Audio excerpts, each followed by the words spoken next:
Hi students, do you know how to create rail assembly in Civil 3D? It's not a big deal to create any rail assembly in Civil 3D, but it is a little tricky to calculate cant for rail assembly. Cant is similar to superelevation. As we are using superelevation for road structure, same we are using cant for rail assemblies to provide slopes for rail. So in this video we will create just simple rail assembly, and later in the next exercises we will go through for the cant calculation and we will apply them on our alignment and design. So you can open 1104 rail drawing, which I will put in the description link. You can get this drawing. If you did not, please write down in the comment box. I will drop you this drawing. You will see here we have one alignment and then we have a profile. So for rail we also need to create a corridor, and before corridor we must need one assembly for rail.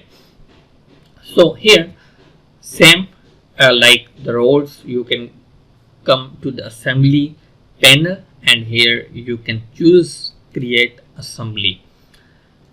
Here you can put the name for your rail assembly as I can put rail with service road, rail with service road, or you can just put rail assembly.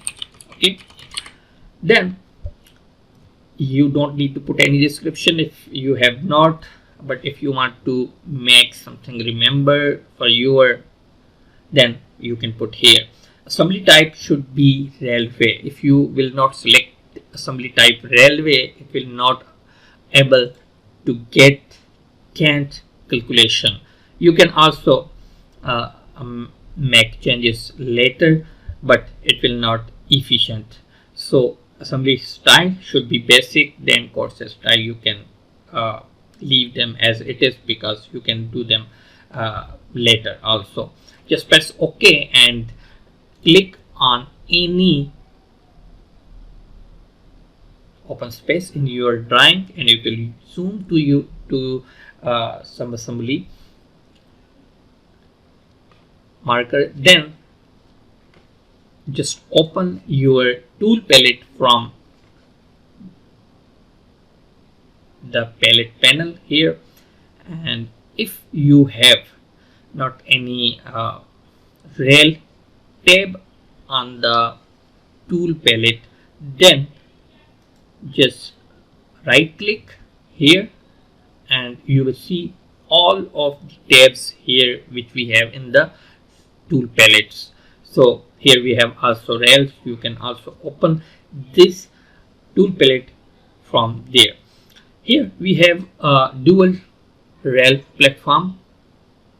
If we need, we can use them. We have internal multi tracks. They are almost same for the properties, and they have all default properties which you can make changes later as per your design. So you can choose any one and you can make practice with them. Just select rail single track and it will open with your properties. Here under the advanced parameters you can see here we have default cant.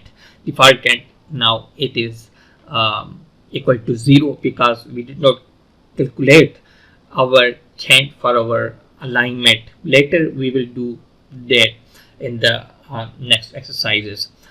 Minimum blast, if you just put here, it will tell you this minimum blast depth, so you can expand and you can see how it is.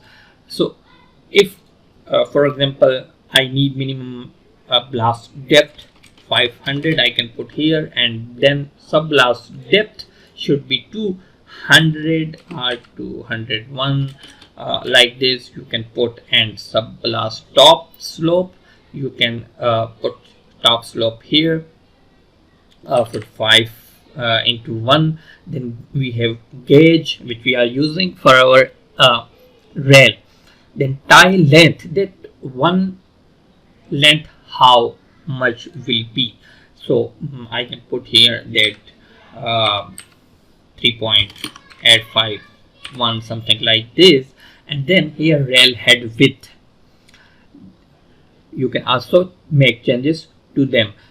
Then we have some details for our sub base and left blast shoulder, right blast shoulder, because we have some shoulder along with our rail. So if you see here, we have many things under the advanced parameter which we can make as per our design criteria. Once you have everything as per your design, just click here on your assembly marker, and you will get a complete rail assembly. Here we have 2 rails, 1, 2, then we have blast, and we have some extra layers under the blast. So this is how you can create your rail assembly in your Civil 3D, but it is not yet with cant calculation. Later we will learn how we can calculate cant for our rail design. So stay tuned with us for more.